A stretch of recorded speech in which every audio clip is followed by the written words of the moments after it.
اس سلسلے میں دیکھیں آخری جو بات ہے وہ یہ ہے کہ بہت سارے لوگ ان حالات میں جب ان کا مریض، ان کا رشتہ دار بیمار ہوتا ہے نا، تو بیماری کی حالت میں بہت ساری چیزیں وہ اپنے اعزاء اقارب سے بہت ساری باتیں وہ کہتے ہیں. بعض چیزیں شریعت کے مطابق ہوتی ہیں، بعض چیزیں شریعت کے خلاف ہوتی ہیں.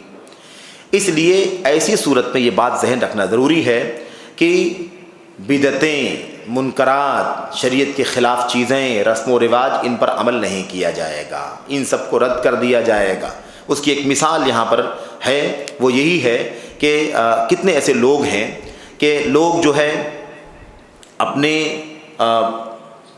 ماتحتین کو، جو ان کے پاس ان کے رشتہ دار ہے نا، اعزاء اقارب، بچے، بیوی وغیرہ ہوتے ہیں، ان کو بہت ساری باتیں وہ کہتے ہیں اور وہ چیزیں کیا ہوتی ہیں؟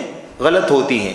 اس لیے مسلمان کو چاہیے کہ وہ اپنی ذمہ داری ادا کرتے ہوئے، اللہ تبارک و تعالیٰ سے ڈرتے ہوئے، جیسا کہ اللہ نے فرمایا ہے یا ایھا الذین آمنوا قوا انفسکم واہلیکم نارا، اے لوگو اپنے آپ کو اور اپنے اہل و عیال کو جہنم کی آگ سے بچاؤ. اس لیے اس کو چاہیے کہ وہ کیا کرے؟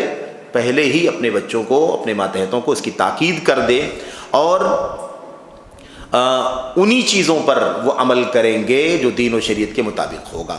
مثال کے طور پر وہ کہہ دے کہ بھائی دیکھو ایسا ہے، میرے مرنے کے بعد کوئی نوحہ نہیں ہوگا، کوئی واویلا نہیں ہوگا، کوئی گال نہیں پیٹے گا، کوئی بال نہیں نوچے گا، کوئی کپڑے نہیں پھاڑے گا مثال کے طور پر. یا مثال کے طور پر میرے مرنے کے بعد لوگ مائک لے کر کے اعلان نہیں کریں گے وہ فلاں صاحب کی وفات ہو گئی ہے، اس کی یہ کارنامے ہیں، اس کی یہ کارنامے ہیں، ایسا کوئی نہیں بیان کرے گا. ایسے ہی مثال کے طور پر کوئی شخص جو ہے میرے مرنے کے بعد کوئی مجھے منتقل نہیں کرے گا. منتقل کرنے کا مطلب یہ ہوتا ہے کہ میری موت جہاں ہوگی مجھے اسی علاقے میں دفن کر دینا، میرے مرنے کے بعد میرے جنازے کو لیٹ نہیں کرنا، بلکہ جتنا جلدی ہو سکے تدفین کر دینا. یہ چیزیں باقاعدہ کہہ کر کے جائے، کیونکہ ہوتا یہ کہ عام طور پر یہ سب چیزیں چلتی ہیں، معلوم ہے ہمیں. اس لیے ہمیں چاہیے کہ اپنی وفات سے پہلے ہم اپنے ماتحتوں کو یہ وصیت کر کے جائیں، یہ کہہ کر کے جائیں، تاکید کر کے جائیں کہ دیکھنا ایسا کچھ نہیں ہونا چاہیے.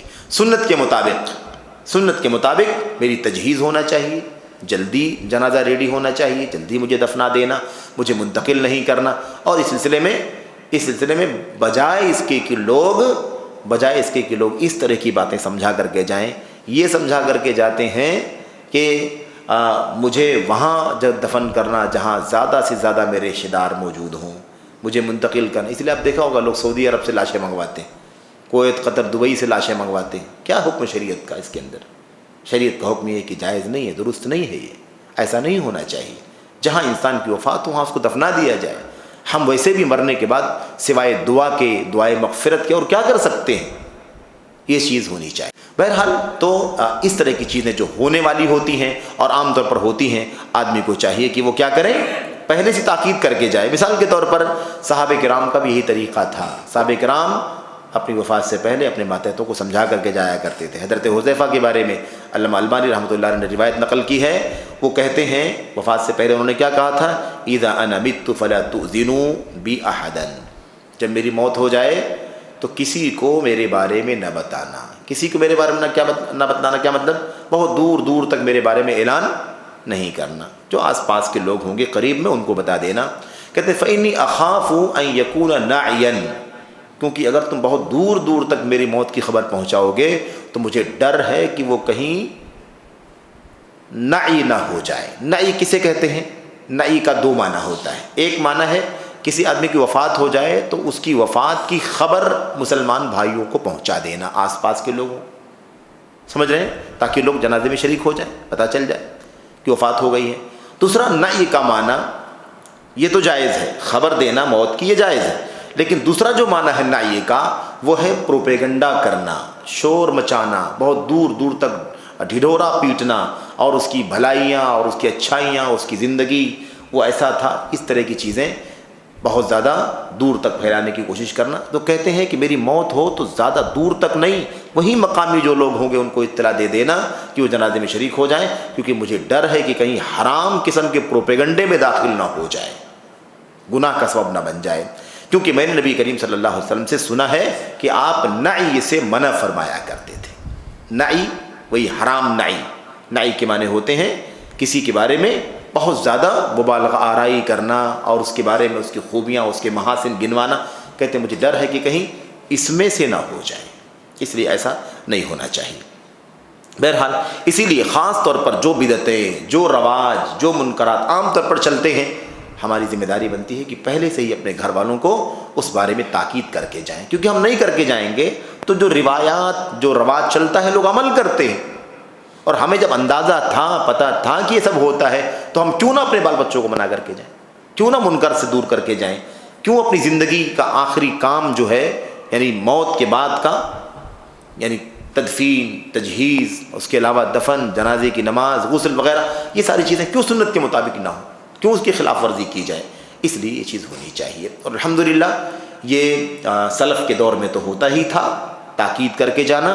خود بعد کے لوگوں میں بھی الحمدللہ آج بھی امت کے جو اہل علم ہیں، علماء ہیں، جو دیندار طبقہ ہے، پڑھا لکھا طبقہ ہے، وہ آج بھی اس پر عمل کرتا ہے اور اپنے ماتحتوں کو یہ بات کہہ کر کے جاتا ہے، دیکھو میری موت کے بعد کوئی کام خلاف سنت نہیں ہونا چاہیے۔ آپ نے دیکھا ہوگا کسی کی بھی موت ہوتی ہے نا، کسی کی بھی موت ہوتی ہے تو ایک طبقہ سماج کا ایسا اس میں پیش رہتا ہے، آگے آگے رہتا ہے، جو دین کی تعلیم سے بالکل دور رہتا ہے، لیکن سب سے ایکٹیو وہی رہتا ہے، نعش اٹھانے کے لیے، جنازہ اٹھانے کے لیے، چلنے کے لیے، دوڑنے کے لیے، وہ اتنا ہی اگر کرے تو ٹھیک ہے، لیکن مشکل یہ ہوتی ہے کہ وہ بہت سارے کام ایسے کرتا ہے جس کو نہیں کرنا چاہیے۔ بہت ساری بات کہے گا، چلو لا الہ الا اللہ پڑھتے ہوئے چلو، کوئی کلمے کی آواز بلند کرتے رہو، کلمہ زبان پر جاری رکھتے ہوئے لے کر کے چلو اس کی لاش، کیا ہے؟ جب وہاں پہنچیں گے تو وہاں نئی بدعتیں، کہے گا یہ لے آؤ، تو مٹی لے آؤ، فلاں لے آؤ، ایسا کر دو، ویسا کر دو، چادر ڈھانک دو، ایسی چیزیں جس کا دین سے کوئی تعلق نہیں ہے، اس طرح سے لوگ کرتے ہیں۔ تو ایسے لوگ ہمیشہ کسی کی بھی موت و جنازے میں آپ نے دیکھا ہوگا پیش رہتے۔ ٹھیک ہے، میں نہیں کہتا کہ ان کو جذبہ ہے، ان کو نیک کام میں مدد کرنے اور ہاتھ بٹانے کا شوق ہے، اچھی بات ہے الحمدللہ، لیکن ان کو چاہیے کہ وہ وہی کام کرے جو ان کے بس کا ہے، ایسی چیزوں میں بھی انوالو رہتے ہیں۔ آپ نے دیکھا ہوگا جب مٹی ڈالی جاتی ہے وہاں بھی بدعتیں پائی جاتی ہیں، مٹی ڈالتے وقت منہا خلقناکم وفیہا نعیدکم ومنہا نخرجکم تارۃ اخری، کوئی روایت نہیں صحیح ہے، ضعیف موضوع روایات کی باتیں ہیں، لیکن وہاں باقاعدہ مٹی ڈالتے وقت نوجوان چلاتے رہیں گے، بھائی بولتے رہو، زبان سے بولتے رہیے، آپ مٹی ڈالتے رہیے، بولتے رہیے، کیا دلیل ہے اس کی؟ تو یہ چیزیں بتانا ضروری ہے کہ دیکھو یہ سب چیزیں سنت کے خلاف ہیں، جب پتہ ہے کہ سب چیزیں ہوتی ہیں تو ہم کیوں اس کی تاکید نہ کر کے جائیں، یہ ہماری ذمہ داری بنتی ہے۔